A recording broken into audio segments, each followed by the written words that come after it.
Dun, dun, dun, dun, dun, dun, dun, dun, dun, dun, dun. So play that some more. You know what I'm saying? Like you practice. Just play. Does he do that when you're at home practicing? Oh, good.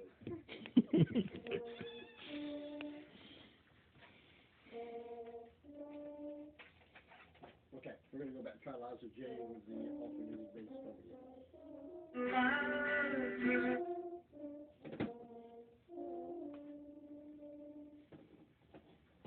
Liza J, first break.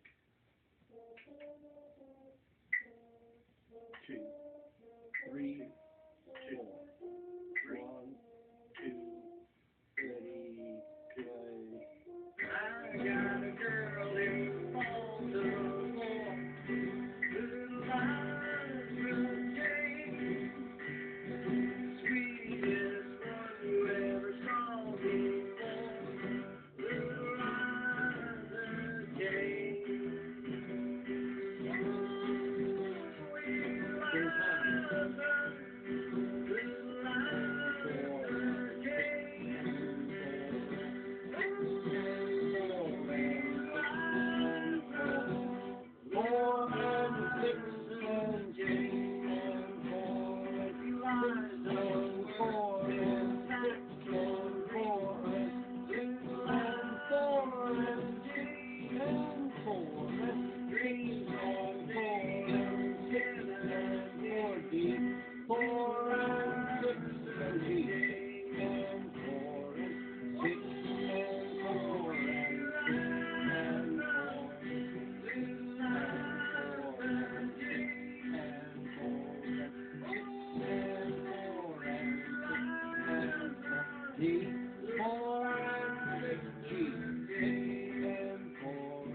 I'm gonna punish myself for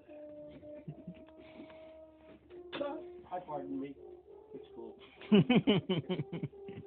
I'm like Nixon. I can pardon myself. Okay, that's cool. That's what you need to work on, and you can do it. So it'll be fun, but you've got to make yourself start. If you make yourself start, the fun will carry you on, you know. But putting down your cell phone, that's so hard because it's so comforting, you know, to have your cell phone who loves you so close, you know. I saw this thing on Facebook talking about like kids' digital electronics have the same effect on their brain as cocaine. How do you know that? How would you know what effect cocaine has on a child's brain? Are there a lot of cokeheads? You know? I wouldn't be surprised. Did they have like a test? All right, all you cokeheads, 8-year-olds. 8-year-old? No, definitely not an 8-year-old. That would be good. But anyway, it was really funny because I saw it on the internet, and so I'm thinking, you know, everybody that's watching this is thinking, yeah, so what? I know I'm a junkie. What's your point? Including me, I was sitting there saying, this isn't satisfying enough. I need to look at something else. When I was in 8th grade, they were, there was this assembly going on, and they asked how many people had dated somebody who was on drugs. You would not believe the amount of people who raised their hands. Yeah. It was a ton of people. I was just like, what? I asked this girl out one time when I was in high school, and she said, where are we going to go? I said, well, we're going to go see a girl movie, and I need to take the girl so that I don't look gay, because I want to see this girl movie. And she's like, okay, you know, like, that's kind of cool. But then, like, I got her phone number, and I was going to, like, call her and tell her what time I was going to, like, you know, Pick her up. meet her. I didn't even have a Oh. car. You know, I had to meet her there and stuff. But I was going to call her. She says, listen, one of my friends told me something, and I have to ask you. Like, uh-oh. This is ex-girlfriend revenge coming up, you know. I said, oh, okay, but she says, are you burnt out? And I said, what you mean, like, on drugs, or like I've been drinking for years and I can't form sentences or something like that? And she's like, yeah, I just heard that you did a lot of drugs and you're a burnout. And it's like, okay, here's the thing. I don't do any drugs. I've only drank just because I was like, you know, like stole a sip of my aunt's beer one time, you know. Yeah, you know, I got a curiosity, and I didn't really like it that much. Like, the first time you try a beer, you think, this tastes like urine. Why would somebody want to drink something? My first beer was like that too. I was like 9.5 years old. Like, it takes years of like hard labor outdoors in the sun before you appreciate a beer, you know, and stuff. Mm-hmm. But I said, let me tell you something. When I turn 18, I'm getting out of this town, and I'm gonna go see the world.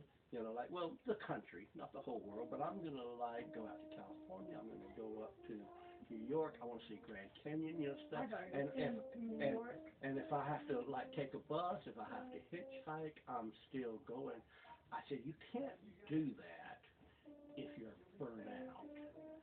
And plus, a lot of people are burned out, but they don't take drugs.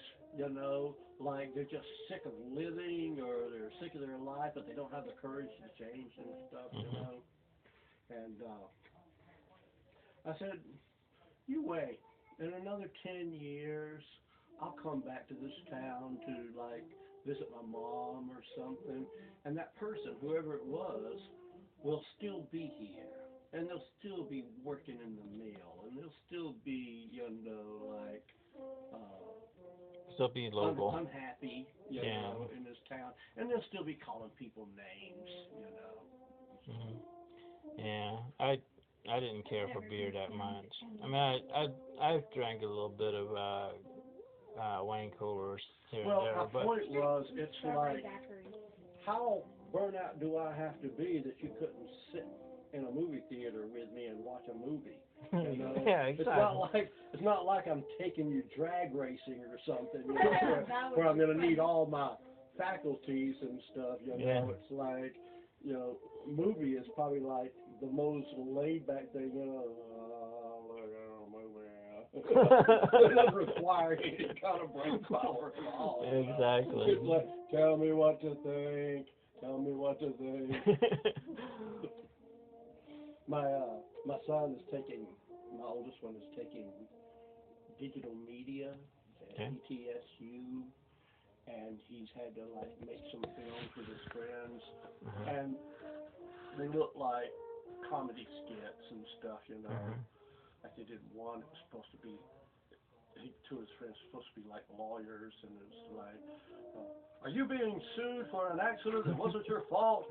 Call us. And there's like this fake phone number, 555-1212 or something, you know, stuff. And then he did some other stuff where he kind of like put some graphics in and things like that, you know. And that's what it was. The whole commercial was just about him being able to put a phone number up on a video, you know. And it's like, people do that on Facebook, you know. People do that on YouTube, you know. That's not a ton of skill. I don't know how to do it either. If I did, it would be really cool, because I make these little homemade videos of me playing the guitar and singing. It'd be pretty cool to be able to put the lyrics up there, you know, so you could sing along. I actually wouldn't know how to do that, but I need to. I have a program for that, you know, video editing software. Oh, yeah. But I haven't used it much lately because, well, I haven't been making videos for a while, but Well, that's what he was doing. Like before when he was in high school, he would like buy a program for this and stuff. He'd get it at Office Max or buy it online or something. Hey, here's this really cool program for coloring stuff, or here's a really cool program for blowing things up and still keeping them in focus and stuff like that. This stuff, and he thought, man, I'm doing really good. It's like, well, what could they possibly teach me in college that would be better than what I can learn on my own? He said. He said the stuff they can do in college, the programs they have, are so much further advanced that they teach you the theory of how it works, because you couldn't make a program like that by yourself. It takes like a dozen guys like you, all really smart, working really hard to make, the programs like they use in the movies. They invented the tools for making the tools that they use to make the movies. You know what I'm saying? Like, there's no process in existence for this. So you have to, like, you know what I'm saying? Like, you have to, like, invent a wrench before you can build a car. You know, it's kind of like that, only more complicated and stuff, you know. And they'll get these ideas at the last part. It's like, hey, if we'd done so and so, we could have done this. And so, yeah, so we have to go back to ground level in order to reinvent something, so that we can reinvent something, so we can reinvent to make stuff. That's why when you see a movie and they show like the credits, like special effects, and then the screen, just like all these names go across the screen, like, yep, close to 300 people made that dinosaur growl. It's like 10 seconds worth of movie. They paid like $1 million to a whole army full of people. Now we want him to turn his head when he growls. It's like, okay, everybody, we're going to be working an extra 6 months because he wants to turn his head. Did you know that some colleges actually study, well, they have this course, some of them, I don't know which ones, but some of them have this college course studying the Buffyverse, like... the Vampire Slayer. Yeah, and there's a whole universe to that. I've seen these things on YouTube where, in the Disney universe, how Beauty and the Beast is actually just going on in a different part of Europe from The Little Mermaid. You know what I'm saying? It's like it's all connected somehow, like through Disney verse history and locations and stuff. You know. Some people think that Tarzan was Elsa and Anna's brother. Oh yeah. I don't know if I believe it. Oh yeah, I know what you're talking about. That's kind of like what I was talking about. They're saying that they're all connected in some way. Tarzan was written by Edgar Rice Burroughs originally, like back in the 1800s. He was reading a magazine article, and he got through reading it, and he folded up the magazine and threw the magazine in the trash. He's like, that's the biggest waste of time I ever saw in my life. I'm never going to get that 30 minutes back from when I wasted the... And then he goes and writes them. And his wife said, well, if you're so smart, why don't you write a story and get it published in a magazine? Like she was like mocking him for it. Okay. This little piece of paper.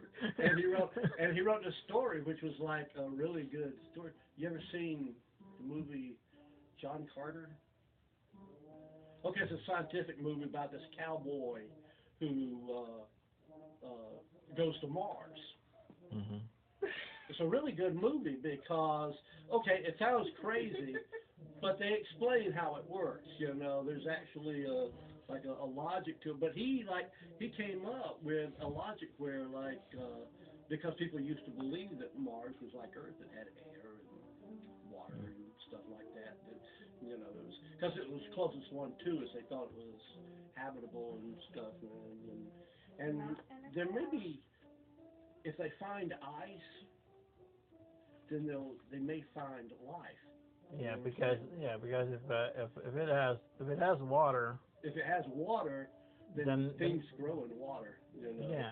Little sunlight, little bacteria. You know. Little sunlight. Of course, it would have to. Not only would have. I mean, water is good to have on. Well, it needs to be on a planet in order to grow things, but it also needs to have the climate that I mean, some things can grow in cold and some can grow hot, but Earth kind of has the happy medium, you know. Yeah, and it's too random to be a coincidence.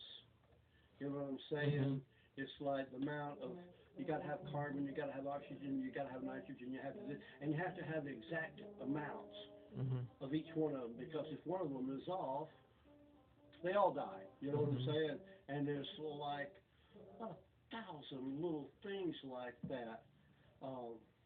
There's a movie called, a documentary called The Late Great Planet Earth. No, The Privileged Planet is what it's called. Oh, Privileged Planet. The Privileged Planet. And in it they said that these scientists were at this meeting or something. They said, and they were talking about like life somewhere else in the universe and stuff, you know.